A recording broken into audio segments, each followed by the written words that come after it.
What's going on, everybody? Here, Christian Artie here to do the Week 11 college football locks and kind of just a general breakdown of the Week 11 college football slate. I'm just going to kind of go through some of the things I'm looking at and all that sort of things. But if you're a college football fan, if you're a college basketball fan, I will be tweeting about that kind of stuff. My Twitter is @byhardy. I would love if you followed me and just, tweet me about the lineups, tweet me about football, tweet me about soccer too. I'm always playing soccer. Anything like that. And I'll be more happy to talk to you guys. So first thing I want to do real quick was just talk about the video last week because we did really well last week. Locks cashed on FanDuel and DraftKings. I tried to focus more on the main slates last week and just kind of see how it went if I dedicated more of my time to that. And it ended up going pretty well.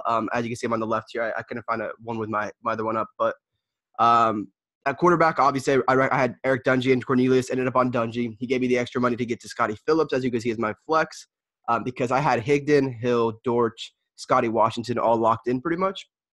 And Drew Lock at 6K, I preferred him over Felipe Franks. So that was the way I kind of went. I knew I was going to be in that 6K running back range, as I said.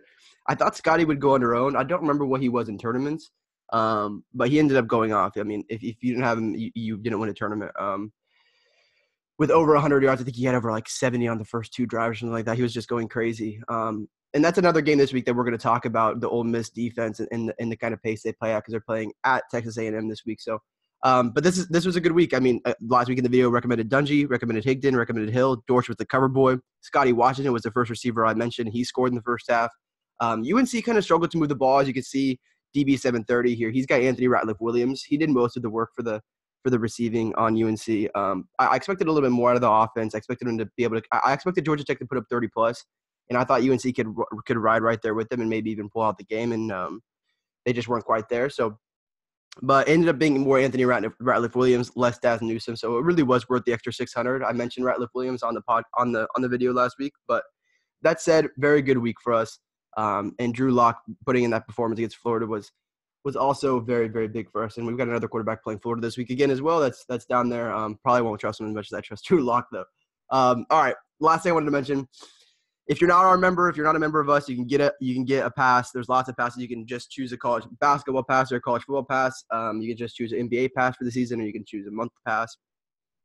This all-access month pass gives you access to every single lineup, every single piece of content we're doing on the site for a full month. So that's probably our best deal. Then, as you can see, we just put up college basketball. If you're interested in college sports, I figure you're watching this, you're probably interested in college sports. And then obviously our college football pass for the rest of the season, including playoffs, which I will probably, once the playoffs come around, be putting out some showdown lineups, especially in the Slack for members. So if you're not, it's super cheap to get in on college football. I do my write-up every week. I made it private this week, so if you guys saw it and haven't seen it yet, it's there. All right, with all that said, I clicked on the wrong screen, I think.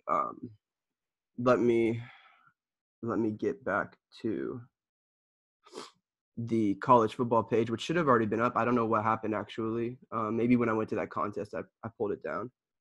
But the first thing we're going to talk about this week really is just there's three big games. This is actually a pretty easy slate to break down just because there's a big fall off after the first three games. Obviously, Oklahoma State and OU.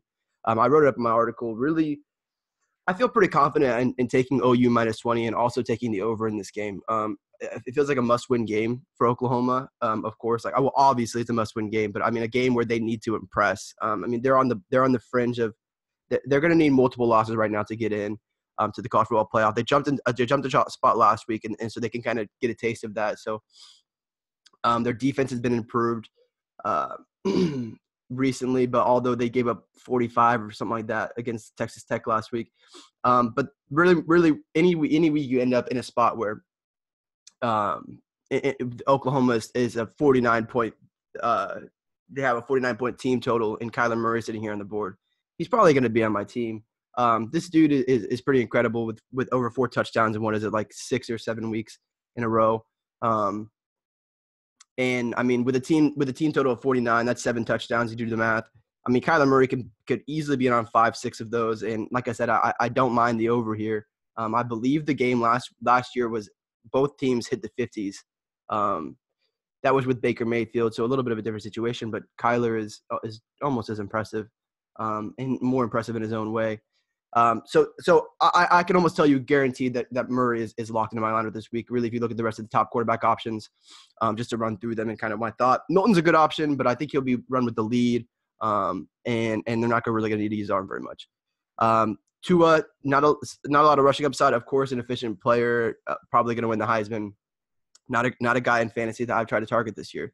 Dwayne Haskins, still a high price for a guy who's just going to throw against a defense that does funnel to the pass, which as I wrote, kind of gives him and KJ Hill and Paris Campbell the great tournament players. I actually think Campbell's a decent cash play. And then after that, you've got Greer. All these guys in the top range, I'm really not targeting that much after Murray. Then you fall into this 7-7, 7-4 range. There's two guys here I like. I even like Steven Montez right there as well against Washington State.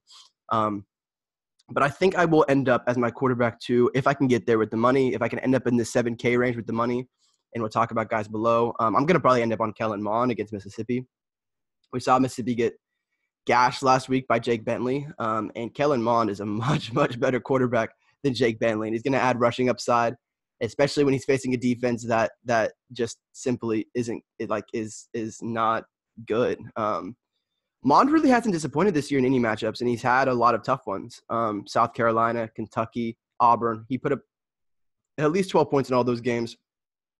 A flop versus Arkansas, which I really don't even remember that game. I saw this when I was looking at Mond earlier. I really don't remember what happened in that game at all, and I wish I did. But Mond's going to add rushing upside.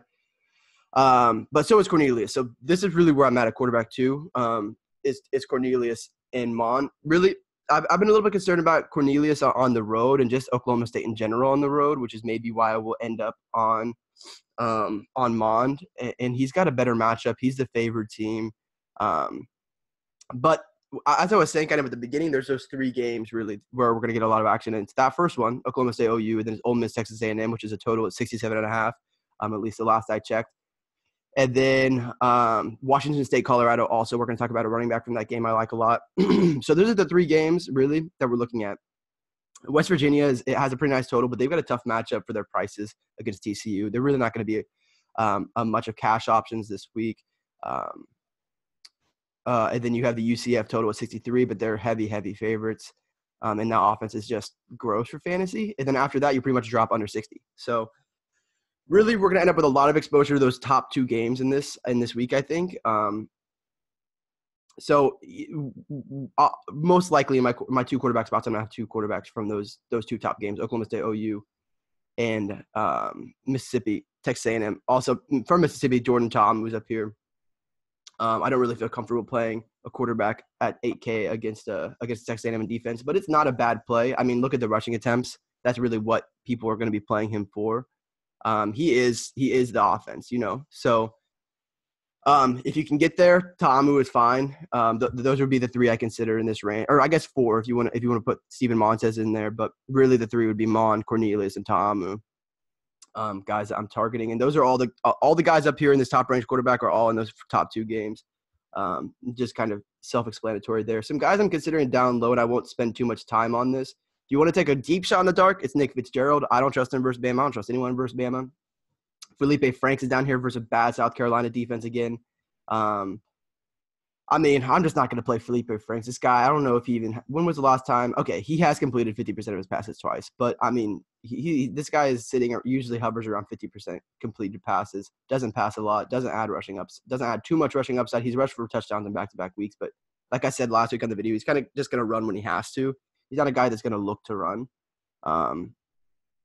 So he's there. He's fine.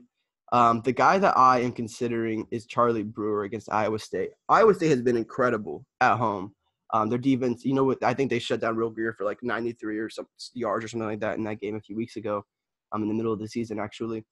Brewer's going to come back from his injury this week. As you can see, he's going to add a little bit of rushing upside. It's similar to kind of Felipe Franks, although I would put him a tick up in terms of rushing ability from Franks. But they're not running design runs for Charlie Brewer or anything like that on the regular. That said, the 5.2K price range on Brewer is really nice. It's probably the lowest he's been all season. As I'm looking on the right here, yeah, it is. It is the lowest he's been.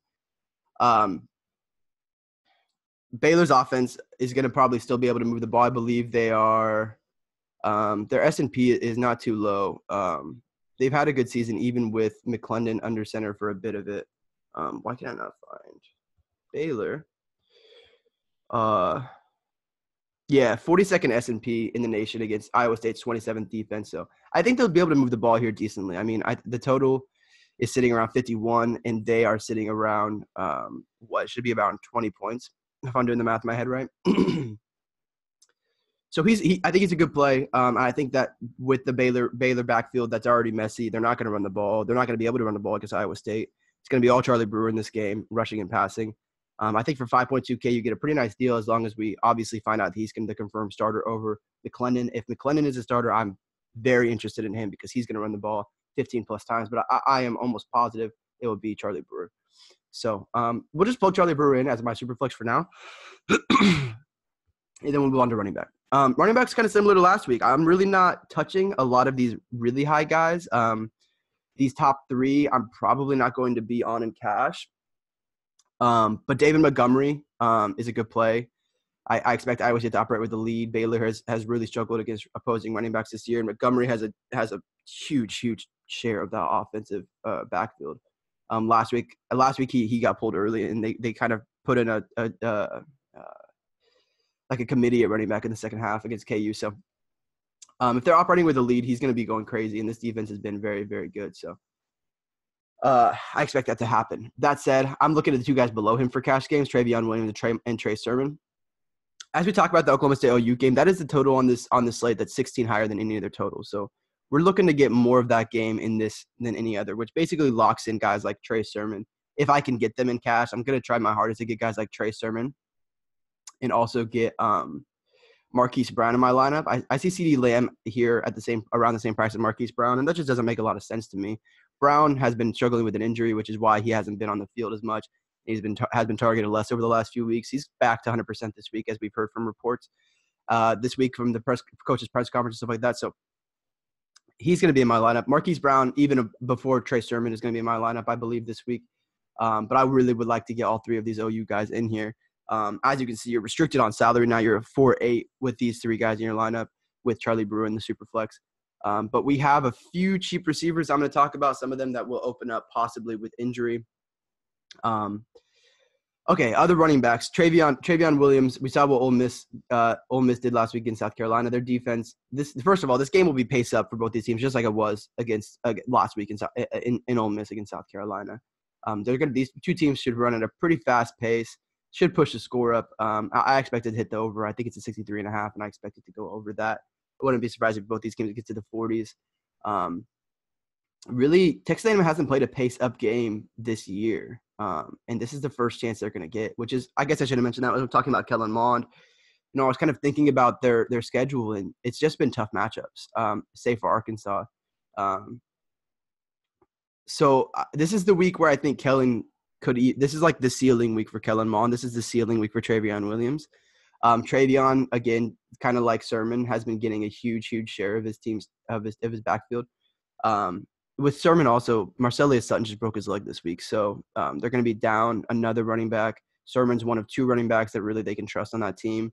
And he's already been getting 80+% of the carry. So really feel safe about that price this week. I think it's a little low, to be honest with you.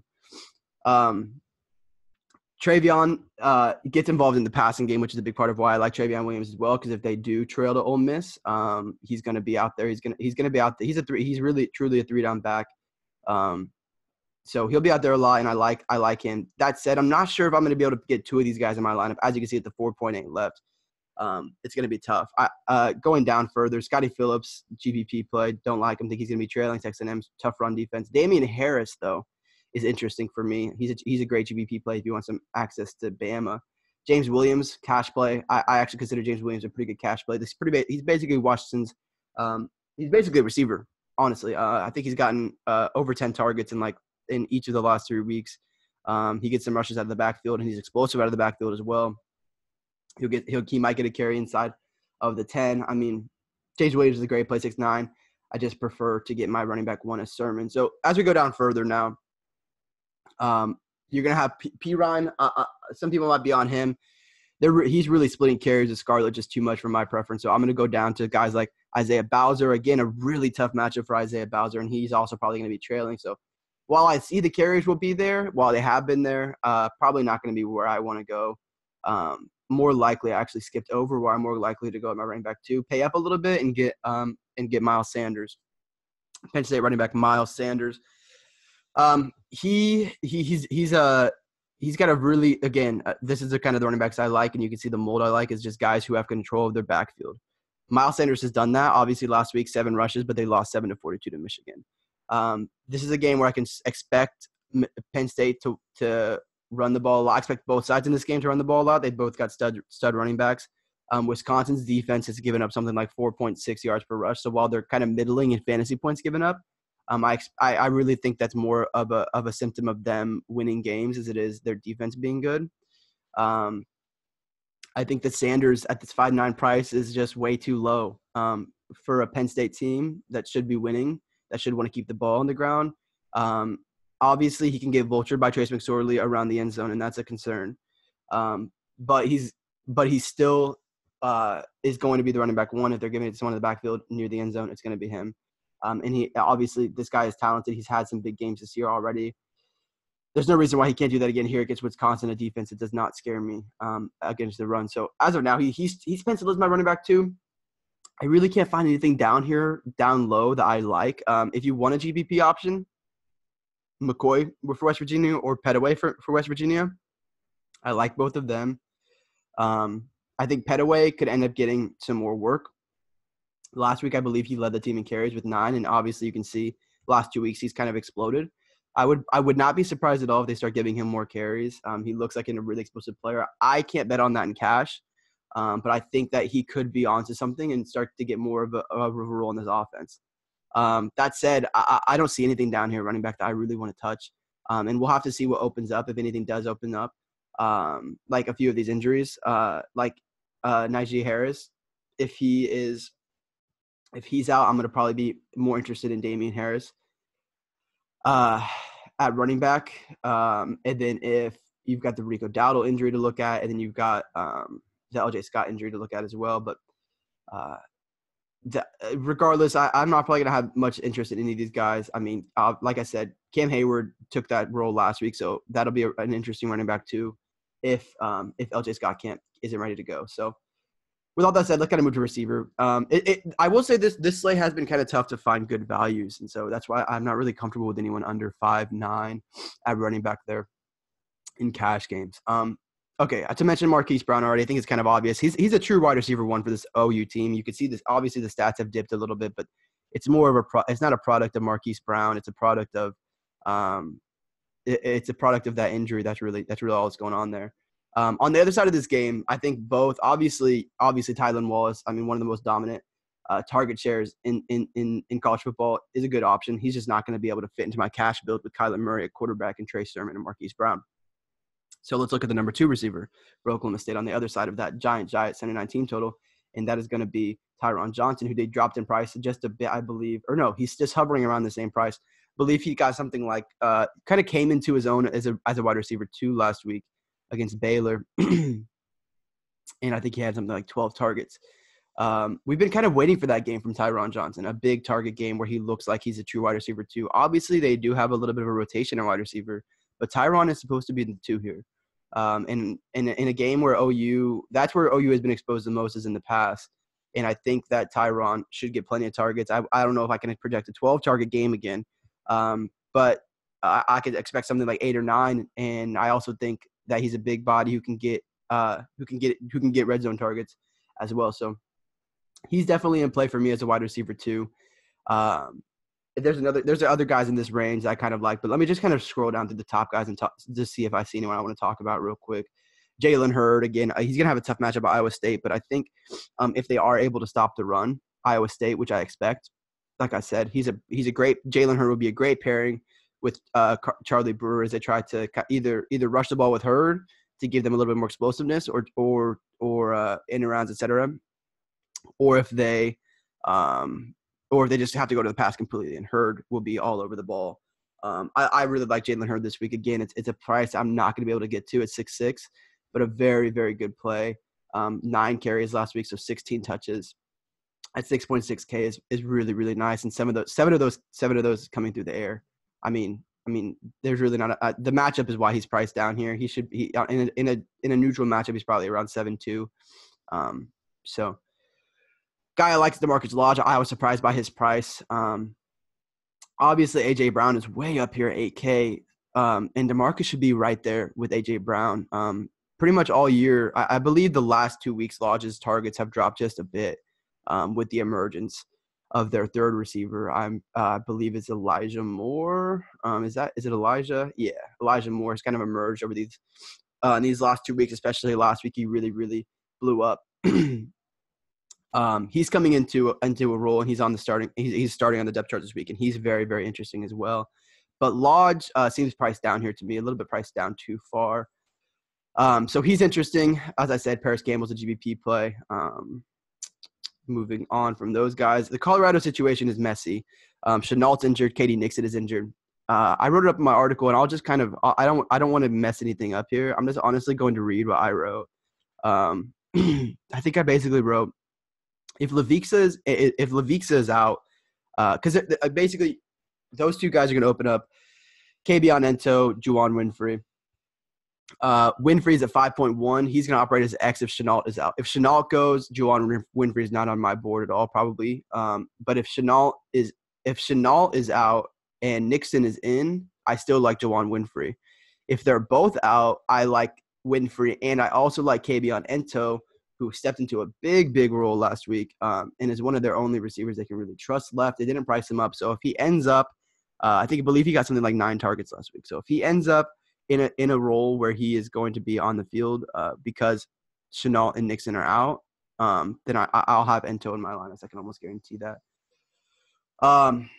Okay, that talks to that Colorado situation.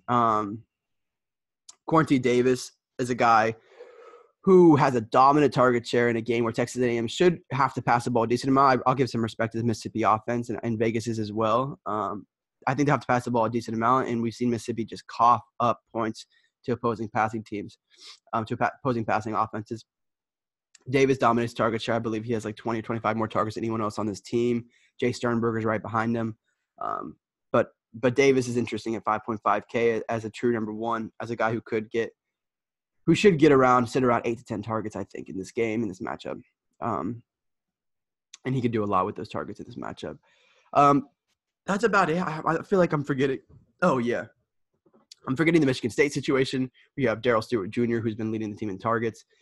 But I actually have a little bit of interest, and I think it's a little bit of a shot in the dark. I'm not going to lie, but this guy's been the starting slot receiver since that week at Purdue, and he's second on the team in targets since their number one receiver went out. Brandon Sowers at 3.1K, going to start. Has a matchup that's going to be paced up against a team that has been exposed to the pass before this year against Purdue.